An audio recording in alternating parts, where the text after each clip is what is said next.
ನಮಸ್ತೆ. 1989, 1977, 1965 ಈ ವರ್ಷದಲ್ಲಿ ಹುಟ್ಟಿದವರ ಗುಣ ವಿಶೇಷ ಹೇಳುತ್ತೇನೆ.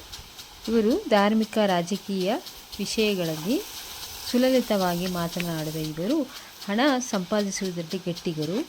ಹಣಕ್ಕೆ ಪ್ರಾಮುಖ್ಯತೆ ಕೊಡುವುದಿಲ್ಲವಾದರೂ ಒಮ್ಮೆ ಯಾವುದೇ ವಿಷಯದಲ್ಲಿ ಹಠ ಹಿಡಿದರೆ ಸಾಧಿಸುತ್ತಾರೆ. ಗಾಳಿ ಮಾತಿಗೆ ಕಿವಿ ಕೊಡದ ಸ್ವಭಾವ. ಎಂತಹ ರಹಸ್ಯವನ್ನಾದರೂ ಮನಸ್ಸಲ್ಲಿ ಅಡಗಿಸಿಕೊಳ್ಳಬಲ್ಲ ಆಳ ವ್ಯಕ್ತಿತ್ವ.